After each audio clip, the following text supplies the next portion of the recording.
Hello friends Koli food चैनले तुम्हारे सकल के स्वागत जानाई। आमी श्रावणी। आज महालयर स्पेशल रेसिपि हलो सकाले माटिर हाঁড়িতে चा। माटिर सुगंध और दूध चायेर मेलबंधने तैरी এই চা একেবারেই আলাদা ও মন মাতানোর স্বাদ দেয়।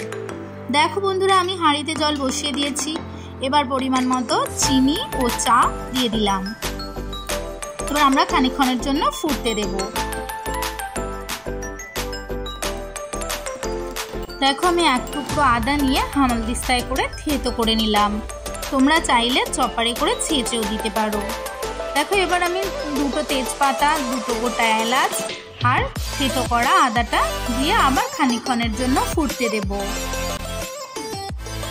যারা একটু ভিন্ন স্বাদে চা খেতে ভালোবাসেন তাদের জন্য এই রেসিপিটা এক অসাধারণ অভিজ্ঞতা হবে। আর যাদের গ্যাসের সমস্যা আছে, অনেকেই বলেন দুধ চা খেলে নাকি গ্যাস হয়, কিন্তু এইভাবে একবার বানিয়ে খেয়ে দেখুন, তাদের গ্যাসের সমস্যা একদমই হবে না। চায়ের কালারটা দেখো কত সুন্দর এসেছে। এবার আমরা দিয়ে দেব পরিমাণ মতো দুধ। চায়ে দিয়ে আরও খানিকক্ষণ ফুটিয়ে নেব। আমি চায়ের জন্য লিকুইড দুধটা ব্যবহার করেছি, তোমরা চাইলে পাউডার দুধও ব্যবহার করতে পারো। দেখো চাটা ফুটতে শুরু করে দিয়েছে। দেখো কত সুন্দর চায়ের কালারটা এসেছে। মাটির হাঁড়িতে চা জাস্ট অসাধারণ, কোনো তুলনাই হয় না। দেখো খুব সহজ পদ্ধতিতেই আমি বানিয়ে ফেললাম এই ভিন্নধর্মী চা। বিকেলে আড্ডার জন্য তো একদমই পারফেক্ট।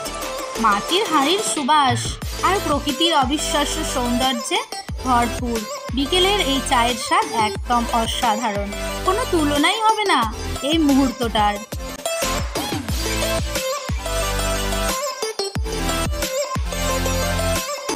দেখো চাটা একদম রেডি। এবার আমরা চাটা নামিয়ে নেব। ততক্ষণ তোমরা আমার চ্যানেলটা লাইক, কমেন্ট আর শেয়ার করতেও ভুলো না।